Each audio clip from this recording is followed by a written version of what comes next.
The sirens wailed across New Geneva's skyline as Admiral Sarah Chen stood before the massive tactical display in humanity's last operational command center.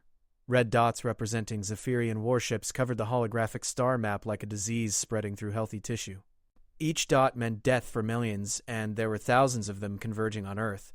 Admiral, long-range sensors are picking up the main fleet, Lieutenant Torres reported, his voice tight with barely controlled fear. ETA 47 hours and counting. Sarah's weathered hands gripped the metal railing until her knuckles went white. 53 years old, she'd spent half her life fighting these aliens, watching them systematically destroy every human colony, every outpost, every desperate attempt at expansion beyond Earth's atmosphere.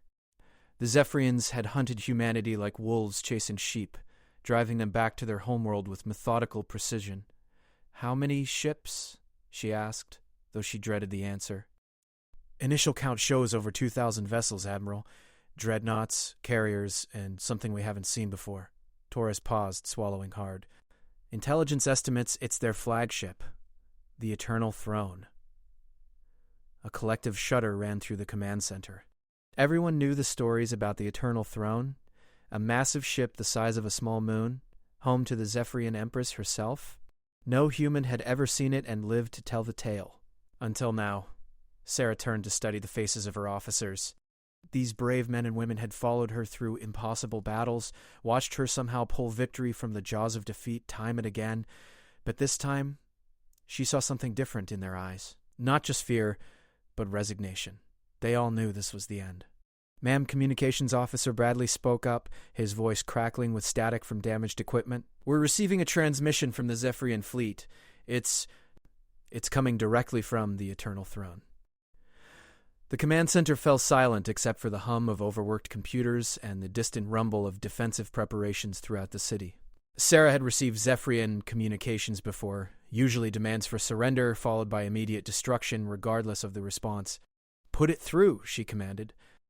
The main display flickered, then resolved into an image that made several officers step back in shock. The Zephyrian Empress sat upon a throne of living crystal, her tall, graceful form both beautiful and terrifying. Her skin had a subtle blue-silver sheen that seemed to shimmer in the alien light of her throne room. Most striking were her eyes, deep violet orbs that seemed to hold the wisdom and cruelty of ages. When she spoke, her voice carried an unexpected musical quality, though her words were delivered in perfect, unaccented English. "Greetings, Admiral Chen of the Terran Defense Forces. I am Empress Zara Thul of the Zephyrian Empire, sovereign of 300 worlds, guardian of the ancient ways." Sarah straightened, meeting those alien eyes with as much dignity as she could muster. "Empress, I assume you're here to demand our surrender before you finish what you started." Something that might have been a smile played across the Empress's features. "Actually, Admiral, I'm here to make you an offer, one that will save your species from extinction. We've heard Zephyrian offers before," Sarah replied coldly. "They usually end with human colonies turned to glass. This offer is different," the Empress continued, seemingly unperturbed by Sarah's hostility. "Your species has impressed me, Admiral Chen. For 70 years, you've fought against impossible odds. You've shown courage, ingenuity, and a remarkable ability to adapt. Most species we encounter simply collapse after the first few defeats. Humans keep fighting." Sarah felt a chill run down her spine. Where was this going? "You see, Admiral, my people have a problem. We are an ancient race, perhaps too ancient. We have conquered much of the galaxy, but in doing so, we have lost something vital. We have forgotten how to grow, how to change, how to truly live. We exist, but we do not evolve." The Empress rose from her throne, and Sarah could see she stood nearly 7 feet tall, her movements fluid and predatory. "Your species, however, is young and vibrant. You possess qualities that mine has lost: creativity, passion, the ability to find hope in darkness. We have watched you, studied you, and we have reached a conclusion." Sarah's heart hammered in her chest, which is, "We need each other, Admiral. The Zephyrian Empire needs human innovation and spirit to prevent our civilization from stagnating into oblivion, and humanity needs our protection and resources to survive in a hostile galaxy." "What exactly are you proposing?" Sarah asked, though part of her feared the answer. The Empress took a step closer to the communication array, her violet eyes seeming to look directly through the screen into Sarah's soul. "A union, Admiral Chen, not just between our peoples, but between you and me. I am proposing a marriage alliance that will bind our species together and create a new era for both civilizations. The command center erupted in shocked whispers and gasps. Sarah felt as if the floor had dropped out from beneath her feet. She'd prepared for many scenarios, but this wasn't one of them. "You're joking," she said finally. "I assure you I do not joke about matters of such importance," the Empress replied, her expression serious. "This is the only path that leads to survival for your species. Refuse, and my fleets will reduce Earth to cosmic dust within days. Accept, and humanity will become part of something far greater than you can imagine." Sarah's mind raced. This had to be some kind of trap, some elaborate psychological warfare. But the Empress's expression remained completely serious, and a massive fleet surrounding Earth was very real. "Why me?" Sarah asked. "Why not our world leaders or diplomats?" "Because you, Admiral Sarah Chen, represent everything I admire about humanity. You have led your people through their darkest hour with courage and wisdom. You have earned the respect of friend and foe alike. Most importantly, you understand the art of war and the price of peace." The Empress gestured, and the view shifted to show the vast expanse of the Zephyrian fleet surrounding Earth like a metal noose. "I offer you a choice, Admiral. Stand beside me as my equal, help me guide our combined civilizations to greatness, and watch your species prosper among the stars. Or maintain your pride and watch them burn." Sarah looked around at her officers, seeing her own shock and confusion reflected in their faces. Outside the reinforced windows of the command center, she could see the lights of New Geneva, millions of people going about their lives, unaware that their fate hung on the next words out of her mouth.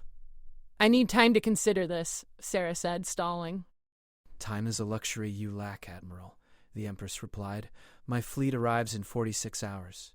You have until then to give me your answer. Choose wisely. The survival of your species depends on it." The transmission ended, leaving the command center in stunned silence. Sarah stared at the blank screen, her mind reeling from what had just happened. Around her, officers began talking in hushed, urgent tones, but their words seemed to come from very far away. General Morrison, the gruff old soldier who served as her second-in-command, was the first to break through her shock. "Admiral, this has to be some kind of trick. Aliens don't just propose marriage to humans." "No," Sarah said slowly, "they don't. But look at our situation, General. We have maybe 100 functional ships left. Half our planetary defenses are down, and they have enough firepower to crack our planet like an egg. What could they possibly gain from an elaborate deception?" "Control," suggested Dr. Elena Vasquez, the chief xenobiologist who'd been studying Zephyrian technology for decades. "Think about it from their perspective. Outright conquest would leave them governing a hostile population. But if they can claim legitimacy through marriage to our most respected military leader, they get a compliant human population without having to fight a guerrilla war," Sarah finished. "Clever. So you're not seriously considering this?" Morrison asked, his weathered face creased with concern. Sarah was quiet for a long moment, staring out at the city lights. "I'm considering everything, General. That's my job." The next 20 hours passed in a blur of emergency meetings, desperate planning sessions, and impossible calculations. Every scenario the human leadership could conceive ended the same way: extinction. Their remaining fleet was no match for even a fraction of the Zephyrian armada, and their planetary defenses wouldn't last an hour against that kind of firepower. Sarah found herself walking through New Geneva's Central Park in the early morning hours, trying to clear her head. The city was still dark, most people asleep and unaware that these might be among their last peaceful hours. She'd done this walk 1,000 times over the years, finding solace in the simple beauty of Earth's nature. She wasn't surprised when Dr. Vasquez appeared on the path beside her. Elena had always been able to read her moods. "Couldn't sleep either?" Elena asked. "Sleep seems like a waste of time when you might only have 20 hours left to live," Sarah replied. They walked in companionable silence for a while, their footsteps echoing softly on the paved path. Finally, Elena spoke. "You know, I've spent my entire career studying alien cultures, trying to understand how they think, what motivates them. In all my research, I've never encountered anything like this proposal." "What's your professional opinion?" Sarah asked. Elena was quiet for a moment, choosing her words carefully. "I think she's telling the truth." "About needing humanity, I mean. The Zephyrian Empire is massive and ancient, but from what we've observed, they seem to lack innovation.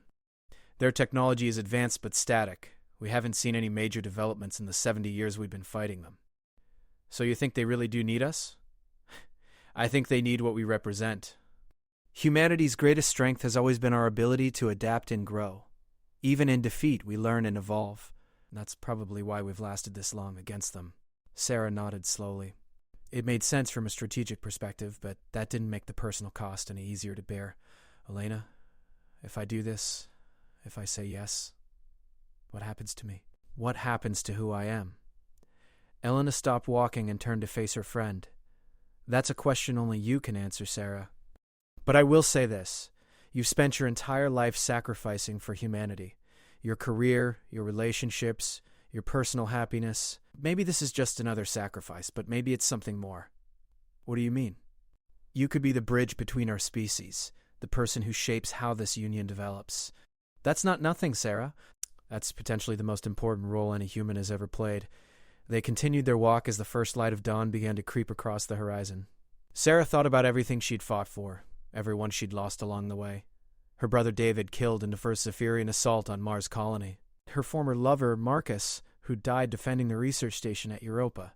Thousands of brave soldiers who'd followed her orders into battles they couldn't win. Had it all been leading to this moment?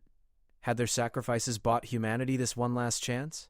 As they returned to the command center, Sarah found General Morrison waiting with an urgent expression. Admiral, we've detected movement in the Zephyrian fleet. They're positioning themselves for assault formation. Sarah's blood went cold. How much time do we have? 26 hours, ma'am. They're moving faster than expected. Sarah nodded grimly and walked to the communication console. Open a channel to the Eternal Throne. The screen flickered to life, revealing the Empress once again seated on her crystal throne. She looked exactly as she had before, patient and regal. Admiral Chen. Have you reached a decision? Sarah took a deep breath, aware that every person in the command center was hanging on her next words. Outside, Earth continued its eternal rotation, carrying 7 billion human lives through space. I want to speak with you face to face before I give you my answer, Sarah said. The Empress raised an eyebrow. You wish to come aboard my ship? Unless you're afraid to let a human see the great eternal throne up close. Something that might have been amusement flickered across the Empress's features. Very well, Admiral. You will be transported aboard my vessel in 1 hour. Come alone and unarmed. Sarah, no, Morrison protested. This could be a trap. Everything about this situation is a trap, General, Sarah replied. But I need to look her in the eyes when I make this decision. I need to know if she's sincere or if we're all being played. The transmission ended, and Sarah began preparations for what might be the last journey of her life. As she changed into her dress uniform, she caught sight of herself in the mirror. Gray streaks in her dark hair, lines around her eyes from years of stress and battle. She looked exactly like what she was, a soldier who'd spent her life fighting for her people. In 1 hour, she would board an alien ship and possibly seal the fate of humanity. The weight of that responsibility should have crushed her, but instead Sarah Chen felt strangely calm. She'd been preparing for this moment her entire life, even if she hadn't known it. The fate of the human race now rested on a conversation with an alien empress who claimed to want marriage instead of conquest. In the vast scope of galactic history, it was the most unlikely diplomatic mission ever attempted. Sarah only hoped she was ready for whatever truths awaited her aboard the Eternal Throne. The transport beam felt like being dissolved in warm light, every atom of Sarah's body tingling as she materialized aboard the Eternal Throne. She found herself standing in a circular chamber that defied every expectation she'd had about alien spacecraft. Instead of cold metal and harsh angles, the walls were composed of the same living crystal as the Empress's throne, pulsing with soft bioluminescent patterns that seemed to respond to her presence. Welcome aboard the Eternal Throne, Admiral Chen. Sarah spun toward the voice and found herself facing a Zephyrian who was clearly not the Empress. This one was male, his crystalline features more angular than Zarathal's, and he wore what appeared to be a military uniform made of some kind of flexible metal that moved like fabric. I am Commander Kethvar, First Blade of the Imperial Fleet, he said with a slight bow. The Empress awaits you in the Heart Chamber. As they walked through corridors that seemed to grow and shift around them, Sarah tried to process what she was seeing. The ship was alive in some sense, its walls breathing with a subtle rhythm, its lights responding to their movement. The technology was so far beyond human understanding that it might as well have been magic. Commander, Sarah said, may I ask you something? Of course, Admiral. What do you think of your Empress's proposal? Kethvar was quiet for several steps before answering. I think the Empress is the wisest being I have ever known. If she believes this union is necessary for both our peoples, then I trust her judgment completely, even if it means accepting humans as equals in your empire." The commander stopped walking and turned to face her. Up close, Sarah could see that his violet eyes held depths of intelligence and something that looked like genuine curiosity. "Admiral, may I speak frankly?" "Please do." "My people have conquered hundreds of worlds, absorbed dozens of species, most simply submit and become servants or slaves. A few fight courageously and earn the right to become soldiers in our armies. But humans—" He paused, seeming to search for the right words. "Humans are different. You don't just fight, you innovate. You adapt. You find ways to hurt us that shouldn't be possible." Sarah felt a surge of pride despite their dire circumstances. "We're stubborn that way." "It's more than stubbornness," Kethvar continued. "It's something we've lost. The ability to grow, to change, to become more than we were. Our civilization is thousands of years old, Admiral. We've forgotten how to dream." They resumed walking, and Sarah pondered the commander's words. Around them, the ship continued its organic breathing, and she began to notice other Zephyrians moving through the corridors. They all had the same tall, graceful build, the same crystalline features, but there were subtle differences. Skin tones ranging from pale silver to deep blue, eye colors spanning the spectrum from violet to gold to green. "How many of your people support this marriage alliance?" Sarah asked. "Most of the military command does," Kethvar replied. "We've been fighting you for 70 years, and you've taught us to respect human capabilities. The civilian leadership, some have concerns." "What kind of concerns?" "They fear contamination. Not biological. Our species are too different for that, but cultural. They worry that human influence will change what it means to be Zephyrian." "And would that be so terrible?" Kethvar smiled, an expression that transformed his alien features into something almost human. "I hope not, Admiral. Change might be exactly what we need." They reached a massive doorway that seemed to be made of crystallized starlight. As they approached, it dissolved into motes of light that swirled around them before reforming behind them. Sarah found herself in a chamber that took her breath away. The heart chamber was enormous, its walls transparent and offering a panoramic view of space. Earth hung in the distance, blue and white and achingly beautiful against the black void. Closer at hand, the Zephyrian fleet surrounded them like metallic flowers in a cosmic garden. But most impressive of all was the chamber itself. It pulsed with life, the walls shifting through subtle color changes that seemed to match some vast, slow heartbeat. At the center of it all sat Empress Zarathul, no longer on her throne but standing beside a table that appeared to be grown from the same living crystal as everything else. She changed from her formal robes into something simpler but no less elegant, a flowing garment that seemed to be woven from liquid light. "Admiral Chen," the Empress said, gesturing to a chair across from her. "Please, sit." "We have much to discuss." Sarah approached cautiously, noting that the chair molded itself to her human proportions as she sat. The Empress seated herself gracefully, and for a moment they simply studied each other. Up close, the Empress was even more striking than she'd appeared on the screen. Her features were sharp but not harsh, alien but somehow familiar. Most unsettling were her eyes, ancient and knowing, as if they'd seen the rise and fall of civilizations. "You came," the Empress said simply. "I wasn't certain you would." "I needed to see for myself," Sarah replied. "I needed to know if this proposal is genuine or some elaborate form of psychological warfare." "And what have you concluded?" Sarah looked around the living chamber, thought about her conversation with Kethvar, considered the impossible technology that surrounded her. "I think you're telling the truth about needing us. The question is whether you're telling the truth about the marriage." The Empress leaned back, and Sarah caught a glimpse of something unexpected in those alien eyes. Vulnerability. "Tell me, Admiral, what do you know about Zephyrian culture?" "Not much," Sarah admitted. "You're an old species, highly advanced, with a rigid social hierarchy. You value strength and honor in battle. Beyond that, we've mostly been too busy fighting you to conduct anthropological studies." "A fair assessment, if incomplete," the Empress said. "What you don't know is that we are a species in decline. Not militarily. Our technology and strategy remain superior to most, but culturally, spiritually, we are dying." The Empress gestured, and the walls of the chamber shifted to display images, Zephyrian cities that looked ancient beyond measure, their inhabitants moving through their lives with mechanical precision. "This is Zephyr Prime, our homeworld. Beautiful, is it not? And utterly stagnant. My people go through the motions of life, but they no longer truly live. They create nothing new, dream no dreams we haven't dreamed before. We are becoming a civilization of perfectly ordered corpses.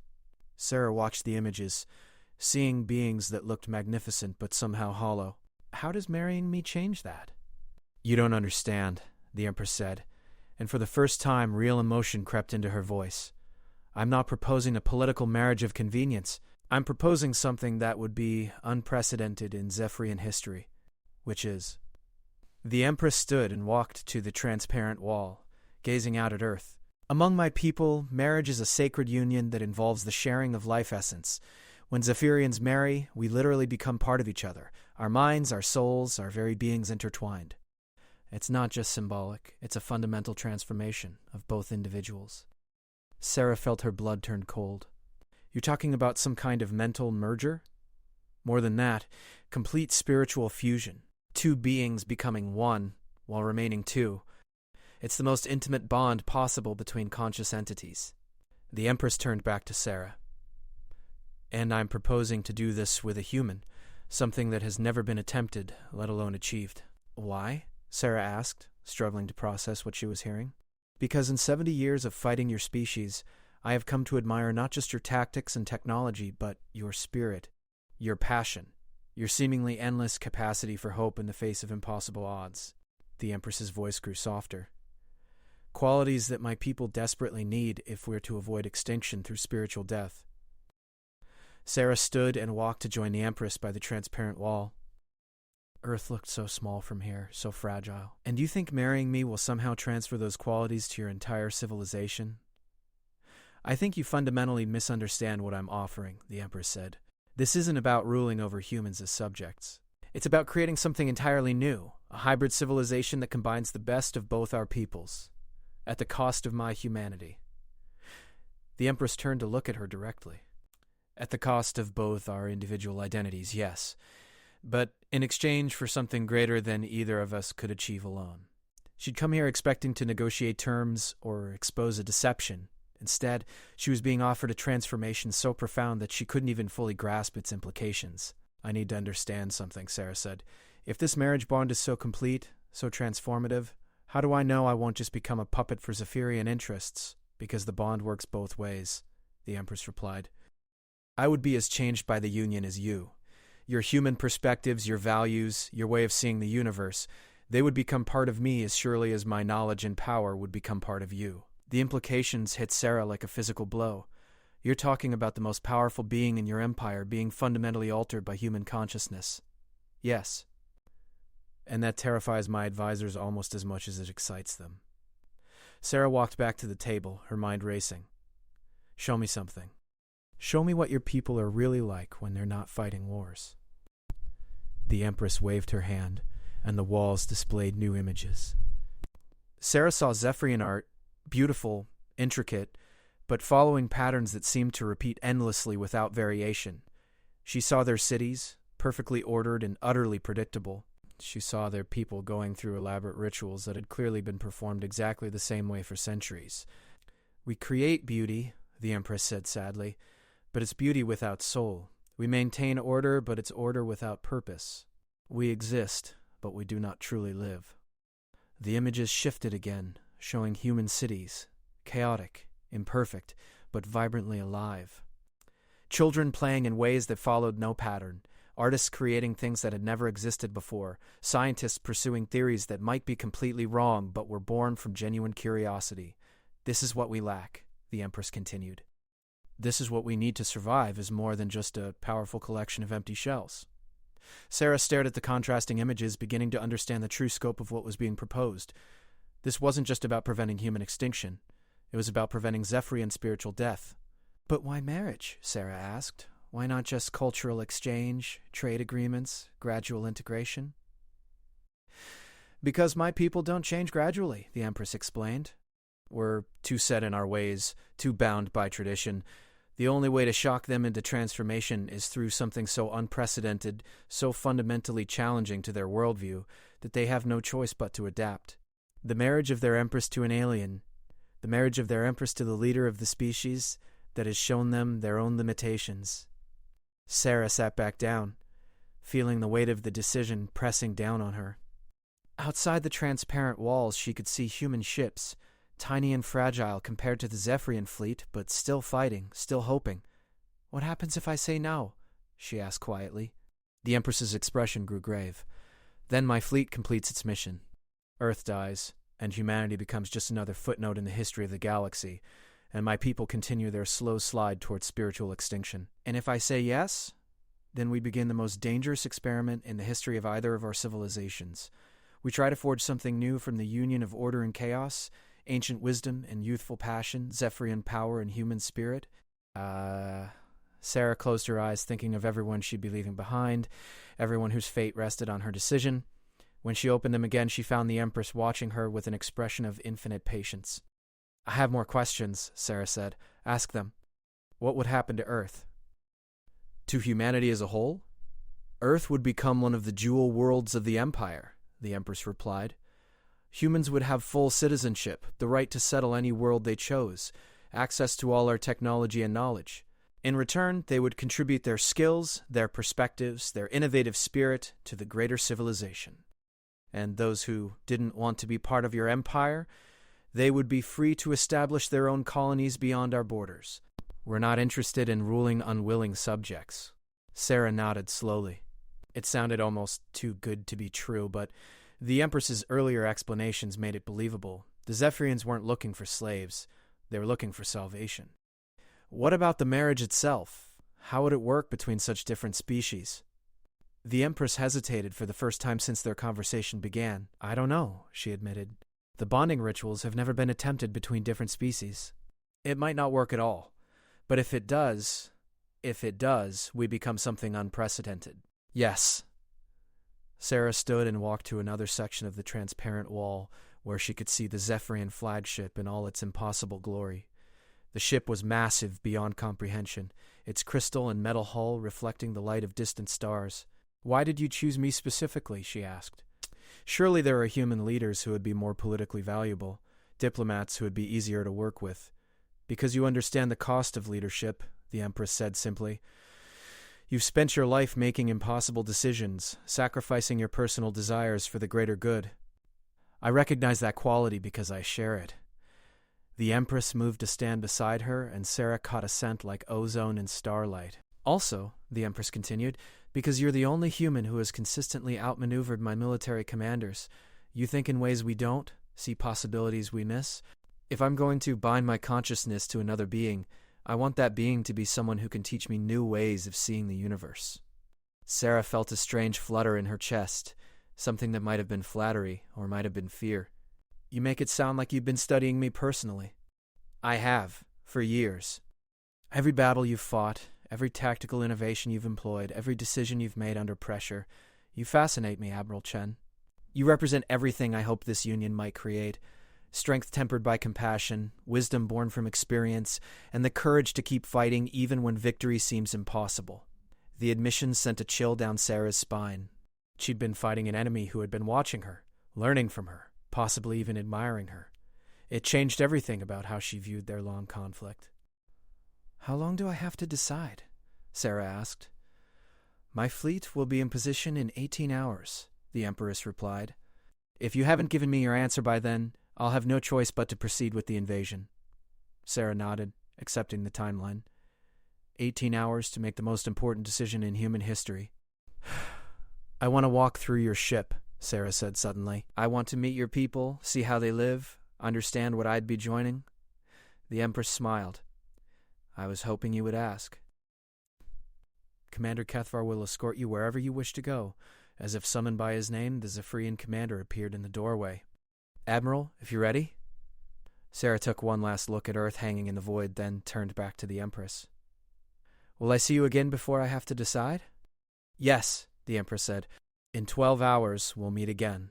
But first, learn about us. See what you would become part of." As Sarah followed Kethvar from the heart chamber, she couldn't shake the feeling that she was walking toward a destiny she'd never imagined.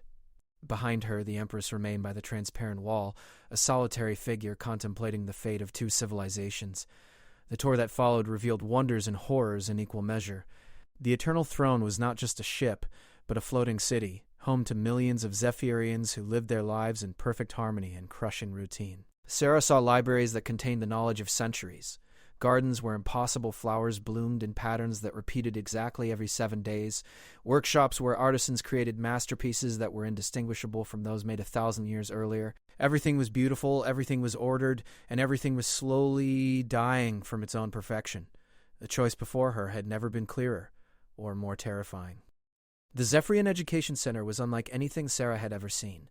Children, if they could be called that, sat in perfect rows, their young faces serene as knowledge flowed directly into their minds through crystalline interfaces. No questions, no discussions, no messy exploration of ideas, just pure, efficient transfer of information. "This is how we learn," Commander Kethvar explained as they watched from the observation gallery. "Every child receives the same education, the same knowledge, the same understanding of the universe." Sarah watched a group of what appeared to be 12-year-olds absorbing advanced mathematics without a single expression of confusion, wonder, or even boredom. Don't any of them ever ask why? Why would they? Kethvar seemed genuinely puzzled. The knowledge is complete and accurate. Questions would only introduce inefficiency. Questions introduce discovery, Sarah countered. Innovation. Growth. The commander was quiet for a moment, studying the children below. Perhaps that's why the Empress believes we need you. They moved on to the military training areas, where Sarah observed Zephyrian warriors practicing combat techniques that had been perfected thousands of years ago. Every movement was precise, every formation flawless, every tactical response predetermined. She recognized some of the maneuvers from her battles with their forces, strategies that were effective but predictable. "Your soldiers are magnificent," Sarah said diplomatically. "But they all fight exactly the same way." "Uniformity is strength," Kethvar replied. "It eliminates uncertainty and prevents mistakes. It also eliminates the unexpected advantage that wins battles," Sarah observed. "How many times have my forces surprised yours with something your warriors weren't prepared for?" The commander's expression grew thoughtful. "More often than I care to admit. We've had to adapt our strategies significantly since encountering human tactics." They visited the ship's cultural center, where Zephyrians engaged in what passed for entertainment. Elaborate performances that followed scripts unchanged for centuries, art galleries displaying variations on ancient themes, music that was mathematically perfect but emotionally sterile. Everything was beautiful in its way, but there was no soul behind the beauty. "Commander," Sarah said as they paused beside a fountain that created patterns of liquid crystal, "can I ask you something personal?" "Of course. Are you happy?" The question seemed to confuse him. "Happy? I am content. I serve my purpose, fulfill my duties, contribute to the harmony of our civilization. What more could one desire?" "Dreams," Sarah said quietly. "Hopes for something better. Love that breaks rules. Art that no one has seen before. The joy of discovery." Kethvar stared at her for a long moment. "These are human concepts. They're living concepts. Does any of this feel alive to you?" Before he could answer, they were interrupted by the arrival of another Zephyrian, this one female with skin the color of deep ocean and eyes like emeralds. "Commander Kethvar," she said with a formal bow. "High Counselor Mordain requests Admiral Chen's presence in the council chamber." Kethvar's expression grew tense. "The High Counselor wishes to speak with the Admiral? Immediately." Sarah felt a chill of apprehension. "Should I be concerned?" "High Counselor Mordain leads the Traditionalist faction," Kethvar explained as they followed the messenger through corridors that seemed to pulse with barely contained energy. "She is not supportive of the Empress's proposal." The council chamber was a stark contrast to the heart chamber, all sharp angles and cold metal, designed to intimidate rather than welcome. At its center sat a curved table where 7 Zephyrians waited, their faces masks of alien inscrutability.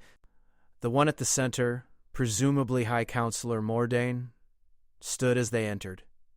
Mordain was ancient even by Zephyrian standards, her crystalline features bearing the weight of centuries. When she spoke, her voice carried the authority of absolute conviction. "Admiral Sarah Chen of the Terran Defense Forces. I am High Counselor Mordain, guardian of tradition and keeper of the ancient laws." Sarah straightened, falling into the formal military bearing that had served her through countless difficult meetings. "High Counselor, I'm honored to meet you." "The honor, I fear, is mine alone," Mordain replied, with what Sarah suspected was calculated rudeness. "Please sit. We have much to discuss regarding this unprecedented proposal. Sarah took the indicated seat, acutely aware that she was outnumbered 7-1 in a room designed to make her feel small and insignificant. Around the table, the other counselors watched her with expressions ranging from curiosity to barely concealed hostility. "Tell me, Admiral," Mordain began, "what do you know of Zephyrian law regarding marriage bonds?" "Very little," Sarah admitted. The Empress explained that it involves some kind of spiritual fusion. "Spiritual fusion?" Mordain repeated, her tone making it clear what she thought of the Empress's simplified explanation. "Admiral, the marriage bond is not merely spiritual, it is the fundamental transformation of two beings into something greater than either could achieve alone. It is sacred beyond measure and has been performed according to exact protocols for over 3 millennia. Sarah sensed where this was heading. "And those protocols don't account for interspecies bonding?" "More than that," another counselor interjected, a younger male with silver skin and gold eyes. "The very attempt could be catastrophic. We have no idea what effect human consciousness might have on Zephyrian neural patterns, or what effect Zephyrian consciousness might have on a human mind," added a third. "You could be driven insane. Your brain could simply shut down from the incompatibility." "Assuming the bond works at all," Mordain said coldly. "More likely the attempt would fail completely, leaving both participants damaged and our Empress diminished in the eyes of our people." Sarah felt the weight of their arguments. These weren't just political objections. They were legitimate concerns about safety and practicality. "What do you propose instead?" she asked. Mordain leaned forward, her ancient eyes boring into Sarah's. "A traditional alliance. Your people submit to Zephyrian authority, accept integration into our empire, and in exchange receive protection and access to our technology. No marriage, no dangerous experimentation, no violation of sacred law. Just the complete subjugation of humanity. The preservation of humanity," Mordain corrected, "under terms far more generous than any other conquered species has received." Sarah looked around the table, reading the faces of beings whose thought processes she could barely comprehend. Some seemed sympathetic to Mordain's position, others appeared neutral, and a few showed what might have been disappointment at the High Counselor's proposal. "May I ask why you oppose the Empress's plan so strongly?" Sarah said. "If she's right about your civilization needing renewal, our civilization has endured for over 50,000 years, Mordain replied with ice in her voice. "We have conquered hundreds of worlds, absorbed countless species, built an empire that spans half the galaxy. We do not need renewal from primitives who have barely mastered interplanetary travel." The insult stung, but Sarah kept her expression neutral. "Yet you've been fighting those primitives for 70 years without achieving total victory." "A temporary inconvenience," the silver-skinned counselor said dismissively. "Your resistance has been spirited but ultimately futile." Sarah felt her temper rising, but forced herself to remain calm. "Counselor, with respect, if our resistance was so insignificant, why is the Empress proposing marriage instead of simply completing your conquest?" The question hung in the air like a challenge. Several counselors exchanged glances, and Sarah could see she'd struck a nerve. "The Empress," Mordain said carefully, "has always been sympathetic to alien perspectives. It's a weakness that has concerned this council for some time." "Or it's a strength that's kept your civilization alive," Sarah countered. "Commander Kethvar has been showing me around your ship, your culture, your way of life. Everything I've seen is beautiful and perfect and completely static. When was the last time your people created something genuinely new?" "Novelty is overrated," another counselor said. "Perfection, once achieved, need not be improved." "Perfection that can't grow isn't perfection," Sarah replied. "It's death with better decorations." The chamber fell silent. Sarah could feel the tension radiating from the assembled counselors, and she realized she might have pushed too far. But before anyone could respond, Mordain spoke again. "You speak boldly for someone whose species faces extinction." "I speak honestly for someone who's spent her life fighting for survival," Sarah replied. "And what I've learned is that survival isn't just about not dying. It's about growing, adapting, becoming more than you were. Your people have forgotten that." Mordain stood slowly, her ancient frame radiating authority and menace. "Admiral Chen, I want you to understand something very clearly. If this marriage proceeds and it damages our Empress in any way, physically, mentally, or spiritually, I will hold you personally responsible. And Zephyrian justice is not known for its mercy." Sarah stood as well, meeting the High Counselor's gaze directly. If this marriage proceeds and it saves both our peoples from their respective fates, will you acknowledge that perhaps there are things worth risking perfect order for? For the first time since the conversation began, Mordane's expression showed something other than cold certainty. It was only a flicker, but Sarah caught a glimpse of someone who might once have been capable of doubt. "The meeting is concluded," Mordane announced. "Commander Kethvar, escort the Admiral back to her quarters." As they left the council chamber, Sarah could feel the weight of the counselor's stares on her back. She'd made enemies today, but she'd also glimpsed the fault lines running through Zephyrian society. The Empress wasn't the only one struggling with questions about their civilization's future. "That was either very brave or very foolish," Kethvar said once they were safely away from the council chamber. "Probably both," Sarah admitted. "How much influence does Mordane have?" "Considerable. She speaks for those who believe our ways are perfect and should never change. But she's not unopposed." They walked in silence through corridors that pulsed with bioluminescent patterns, past Zephyrians going about their perfectly ordered lives. Sarah found herself thinking about the children in the education center, absorbing knowledge without questions, and the artists creating variations on ancient themes, and the warriors practicing techniques that hadn't evolved in millennia. "Kethvar," she said finally, "what do you believe?" "Really. Not what your duty tells you to believe, but what you personally think about all this." The commander stopped walking and turned to face her. For a long moment he seemed to struggle with himself, and when he spoke his voice was quieter than before. "I believe the Empress is right. I believe we're dying, slowly and beautifully, but dying nonetheless." He looked around at the perfect crystalline corridors.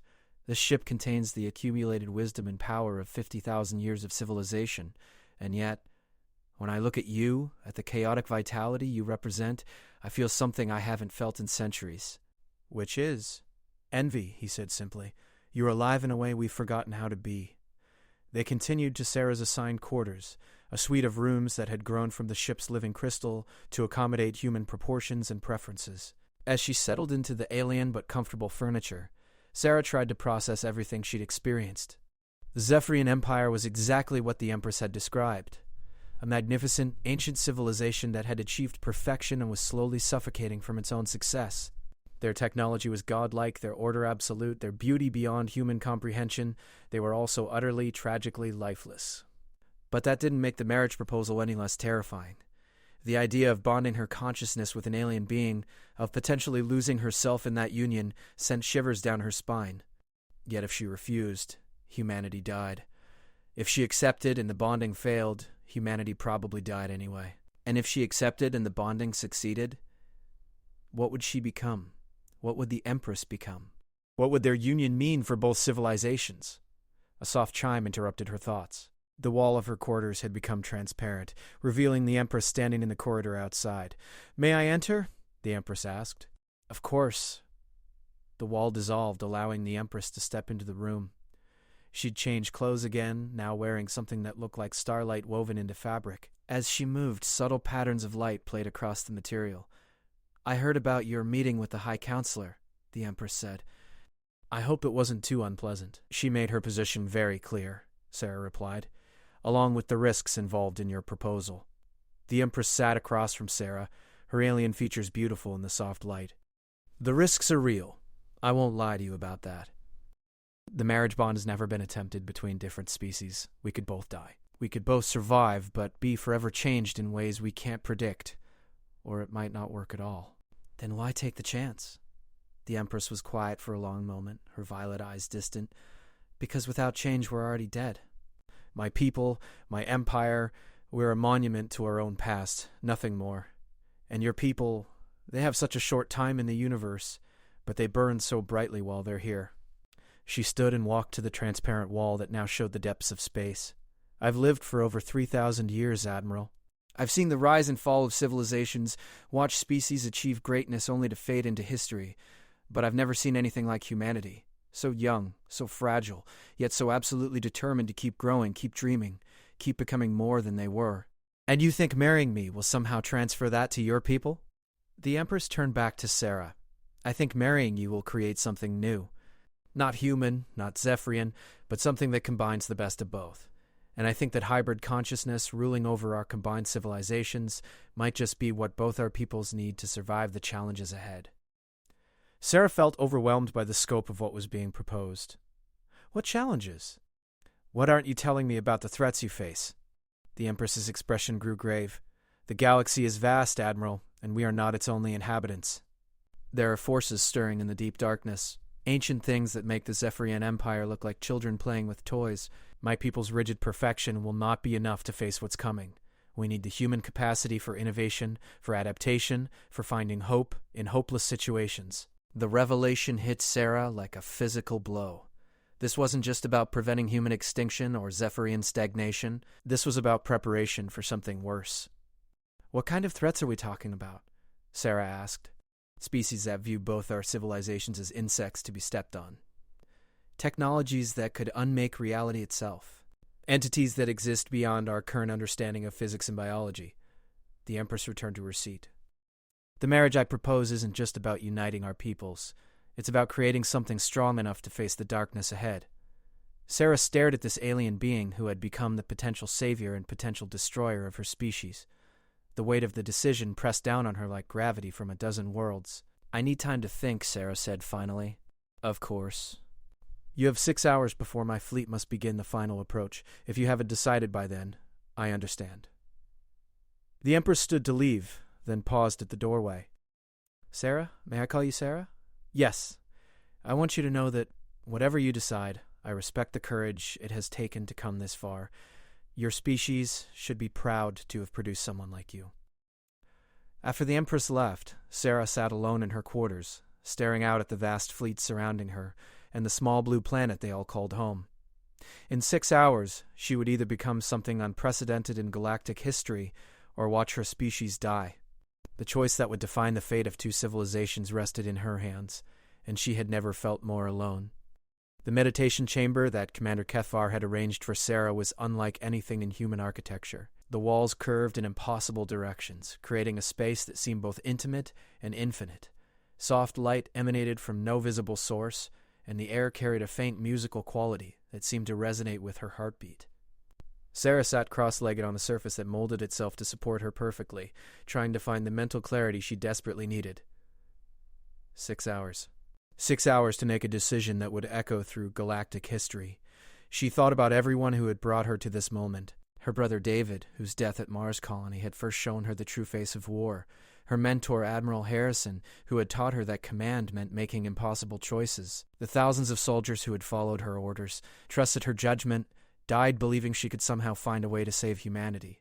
They had all led her here, to this impossible choice between extinction and transformation. The chamber's door dissolved, admitting Commander Kethvar.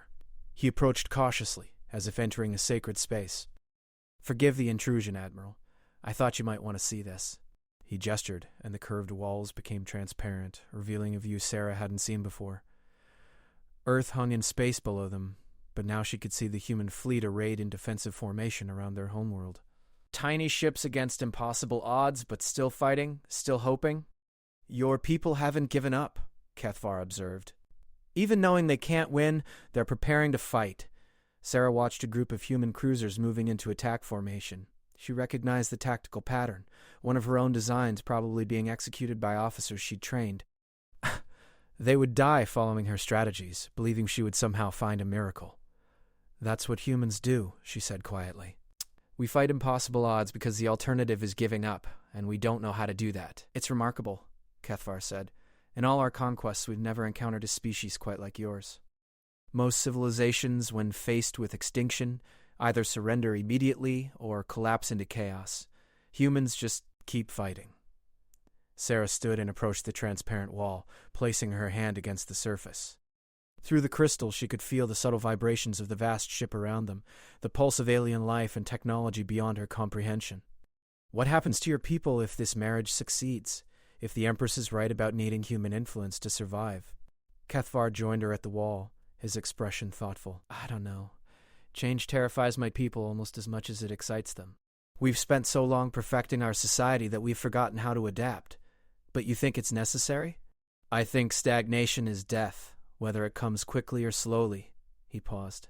Admiral, may I tell you something that might sound strange? Please? I've been watching your people fight for decades.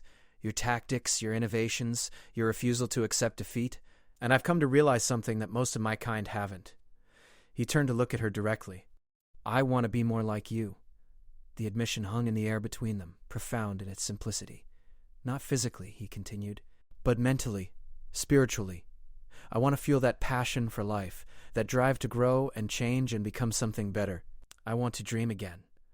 Sarah felt a surge of unexpected emotion. Here was proof that the Empress might be right, that beneath the perfect order of Zephyrian society, some still yearned for the messy vitality of life. What are you afraid will happen if I say no? She asked.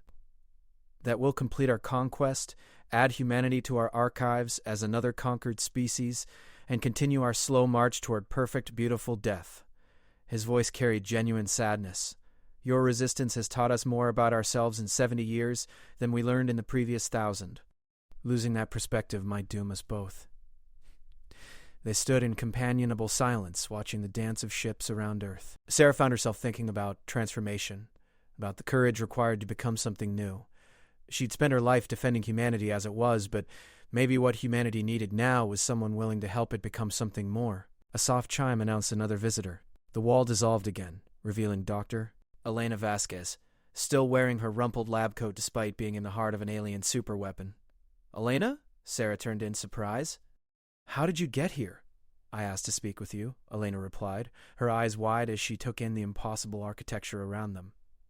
The Empress granted permission, said it was important that you have all perspectives before making your decision. Kethvar bowed politely. I'll leave you to speak privately. He started toward the door, then paused. Admiral, whatever you decide, know that there are those among my people who believe in the possibility of change. You won't be alone. After he left, Elena approached slowly, her scientific mind clearly struggling to process the alien environment. This place is incredible, she breathed. The technology here is beyond anything we imagined. Sarah, the things they could teach us. If we survive the teaching, Sarah replied. Elena, tell me honestly, what do you think of this marriage proposal? Elena was quiet for a long moment, her trained mind working through the implications. From a purely scientific perspective, it's fascinating. The idea of consciousness merging between different species challenges everything we know about neural compatibility and cognitive architecture. You're asking what I think you should do. Yes, I think, Elena said slowly, that you've spent your entire life making sacrifices for humanity's survival, and I think this might be the ultimate expression of that dedication. Sarah felt a chill. You think I should do it? I think you're the only person who could do it. The Empress didn't choose you randomly, Sarah. She chose you because you represent the best of what humanity can be. Our courage, our adaptability, our refusal to surrender even when defeat seems certain. Elena walked to the transparent wall, looking out at the human fleet. But I also think you should know what you'd be leaving behind. Earth. Your career. Your identity is purely human. Everyone you've ever known. To save everyone I've ever known. Maybe. Or maybe to transform them into something unrecognizable. Elena turned back to Sarah. That's the real question, isn't it? Not whether this saves humanity, but whether what it saves will still be human. The words hit Sarah like a physical blow. She'd been so focused on survival that she hadn't fully considered what survival might cost in terms of identity. The Empress says the change would be mutual, Sarah said, that she'd be as affected by human consciousness as I would be by Zephyrian. Which brings up another question. What happens to the power structure of their empire if their ruler becomes fundamentally altered by human perspectives? Will the other Zephyrians accept that change, or will we end up with a civil war that destroys both civilizations? Sarah hadn't considered that possibility.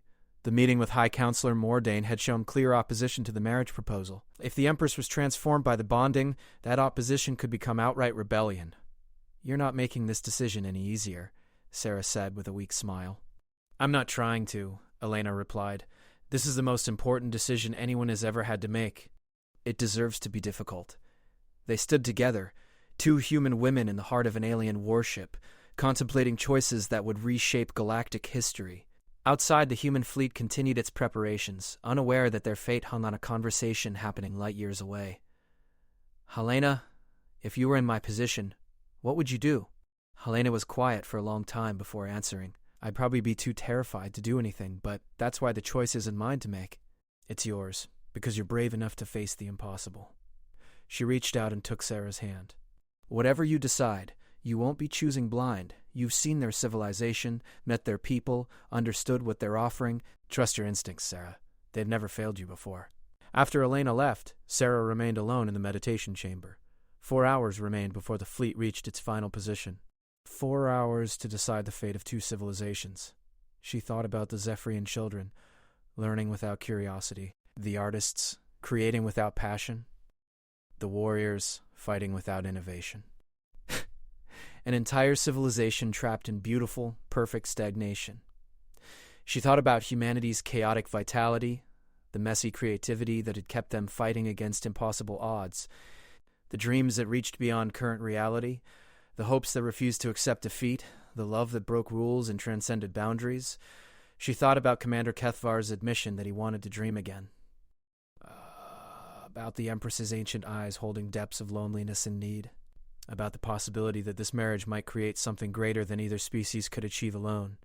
She thought about the threats the Empress had mentioned, dark forces stirring in the galaxy's depths, challenges that would require unprecedented unity to face. But mostly, she thought about the choice itself, not just what it meant for species and civilizations, but what it meant for her. Sarah Chen, the girl who had dreamed of exploring the stars, the woman who had dedicated her life to protecting others, the admiral who had never retreated from an impossible battle. Was this her final retreat or her ultimate advance? The chamber's walls shifted, showing her a view of Earth's surface. She could see the lights of cities, the blue of oceans, the white swirl of clouds. Home. Everything she'd fought to protect for half her lifetime. In 3 hours, she would give her answer to an alien empress who claimed to love what humanity represented. In 3 hours, she would either save her species or transform it beyond recognition. Sarah Chen closed her eyes and searched her heart for the courage to make an impossible choice. The meditation chamber's walls pulsed softly around her, alien technology responding to the weight of human decision. Somewhere in the distance she could hear the heartbeat of the vast ship, a rhythm that seemed to match her own pulse, as if the eternal throne itself was waiting for her answer. When she opened her eyes again, Sarah knew what she had to do. The walk to the heart chamber felt both endless and instantaneous. Commander Kethvar met her at the entrance, his expression carefully neutral. "Admiral, the Empress awaits." Sarah nodded, straightening her uniform for what might be the last time. "Kethvar, whatever happens in there, I want you to know your people aren't as lost as they think they are." "The fact that you can still want a dream proves that." The commander's composure cracked slightly. "Thank you, Admiral, for everything you've shown us." The heart chamber had been transformed. Where before it had been a meeting room, now it resembled a temple. Crystalline formations rose from the floor in complex patterns, and the air itself seemed to thrum with energy. At the center stood the Empress, no longer in her flowing robes, but wearing something that looked like armor made of liquid starlight. "Admiral Chen," she said formally, "have you reached your decision?" Sarah walked forward, each step feeling weighted with the hopes and fears of billions. When she reached the center of the chamber, she stopped and looked directly into those ancient violet eyes. "Yes," she said simply, "I have." The Empress waited, her alien features betraying nothing of what she might be feeling. Sarah took a deep breath, thinking of Earth hanging in space behind them, of the human fleet preparing for a battle they couldn't win, of all the people who had trusted her to find a way forward. "I accept your proposal," Sarah said, her voice carrying clearly through the crystalline chamber. "I'll marry you." For the first time since Sarah had met her, the Empress smiled, not the diplomatic expression she'd worn before, but something genuine and radiant. "Then let us begin," the Empress said, "the most dangerous and wonderful experiment in galactic history." As the chamber filled with light and energy unlike anything Sarah had ever experienced, she felt the last barriers between human and alien begin to dissolve. Whatever emerged from this union would be something new, something unprecedented, something that might just save them all. The bonding chamber materialized around them as the heart chamber transformed, its crystalline walls flowing like liquid into new configurations. Sarah found herself standing in a space that defied physics, simultaneously vast and intimate, ancient and newly born. Patterns of light swirled through the air, and she could hear what sounded like the music of distant stars. "Are you afraid?" the Empress asked, her voice carrying undertones Sarah had never heard before. "Terrified," Sarah admitted. "But I've been afraid before, every important decision I've made. Fear keeps you sharp." The Empress Zarathul, Sarah reminded herself, thinking it was important to use her name in what might be their last moments as separate beings, stepped closer. Up close, Sarah could see subtle changes in the alien's appearance. Her crystalline features seemed somehow softer, more animated, as if proximity to human emotion was already affecting her. The ritual is complex, Zarathul explained, but its essence is simple. We join hands, open our minds to each other, and allow our consciousness to merge. If we are compatible, we become something new while remaining ourselves. If we are not, we die horribly? Sarah asked, with dark humor. Probably quite painlessly, actually. Our neural patterns would simply cease to function. Well, that's reassuring. Despite everything, Zarathul laughed, a sound like silver bells mixed with distant thunder. You see? This is exactly what my people need. The ability to find humor in the face of cosmic uncertainty. Around them, the chamber continued its transformation. The walls now pulsed with bioluminescent patterns that seemed to respond to their emotional states. Sarah noticed that the patterns grew brighter and more complex when she and Zarathul spoke to each other, as if the chamber itself was encouraging their connection. Before we begin, Sarah said, I need to know something. When this is over, assuming we survive, what happens to me? To who I am, Zarathul's expression grew thoughtful. I cannot promise you will remain unchanged. The bonding shares not just consciousness, but memory, personality, fundamental ways of perceiving reality. You will gain access to 3,000 years of my experiences, my knowledge, my understanding of the universe. In return, I will experience existence through human eyes for the first time. That doesn't answer my question, because I don't have a complete answer. What I can tell you is this. In all the bondings I have witnessed among my people, the essential core of each individual remains intact. They become more than they were, not less. They gain the strengths of their partner without losing their own identity. Sarah nodded slowly. It would have to be enough. And what about Earth? What about humanity? If the bonding succeeds, I will call off the invasion immediately. Earth becomes a protected world under imperial law, and humanity becomes full citizens of the Empire with all the rights and privileges that entails. Your people will be free to explore the galaxy, establish colonies, pursue their own destiny, under your rule. Under our rule, Zarathul corrected. I am Empress, but in Zephyrian culture, bonded pairs share all authority. You would be my equal in all things. The weight of that statement hit Sarah like a physical force, not just saving humanity, but ruling over a galactic empire spanning hundreds of worlds. The girl who had once dreamed of exploring space would become one of the most powerful beings in the galaxy. I don't know anything about governing an empire, Sarah said. I know nothing about inspiring hope in the face of defeat, Zarathul replied. We will teach each other. A soft harmonic tone filled the chamber, and Sarah realized they were no longer alone. Commander Kethvar stood at the entrance, along with several other Zephyrians Sarah recognized as high-ranking officers. But most surprising was the presence of Dr. Elena Vasquez and General Morrison, who looked completely overwhelmed by their alien surroundings. I asked them to witness, Zarathul explained. This bonding will make history. It should be properly observed. Sarah nodded to her friends, drawing strength from their presence. Elena gave her an encouraging smile, while Morrison maintained his usual stoic expression, though she could see worry in his eyes. Representatives of both our peoples, Zarathul continued, here to witness the birth of something unprecedented. The Empress moved to the center of the chamber, where two platforms had risen from the floor. They appeared to be made of the same living crystal as everything else aboard the ship, but they pulsed with their own internal light. Sarah Chen, Zarathul said formally, Admiral of the Terran Defense Forces, Guardian of Human Hope, will you join with me in sacred bonding according to the ancient rites? Sarah stepped onto her platform, feeling the crystal warm beneath her feet. Around the chamber, the assembled witnesses watched in absolute silence. I will, Sarah replied, her voice steady despite the terror and excitement warring in her chest. The platforms began to glow more brightly, and Sarah felt a tingling sensation that started in her feet and spread throughout her body. It wasn't unpleasant, more like being gently energized from within. Place your hands on the binding crystal, Zarathul instructed. Between them, a pillar of pure crystalline light had formed. Sarah could see Zarathul's hands approaching from the other side, and when she placed her own palms against the warm surface, she felt an immediate connection, not painful, but startlingly intimate. Images began to flash through her mind. Zarathul as a child, learning the responsibilities of leadership on a world of impossible beauty. Zarathul, as a young adult, taking the throne and discovering the weight of ruling hundreds of billions of beings. Zarathul watching the slow stagnation of her people and feeling helpless to change it.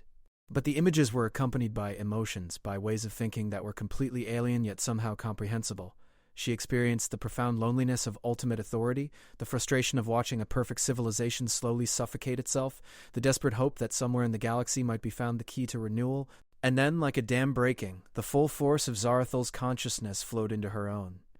Sarah gasped, her knees buckling as 3,000 years of memory and experience flooded through her human brain. She saw the rise of the Zephyrian Empire from a small confederation of worlds to a galactic power. She witnessed the conquest of hundreds of species, the absorption of countless cultures, the gradual transformation from a vibrant civilization to a perfect but lifeless monument to its own success. But more than memories, she gained understanding. She felt the Zephyrian perspective on order, beauty, and the pursuit of perfection. She experienced their advanced sensory capabilities, their enhanced cognitive processing, their deep spiritual connection to the crystalline technology that formed the backbone of their civilization, yet through it all, she remained herself. Sarah Chen, defender of humanity, fighter of impossible battles, dreamer of better worlds, and flowing in the opposite direction, she could feel her own experiences, her own way of seeing the universe, entering Zarathul's consciousness. The Empress was experiencing human emotion for the first time. The chaotic intensity of hope and fear, and love and rage. She was feeling the peculiar human ability to find joy in small things.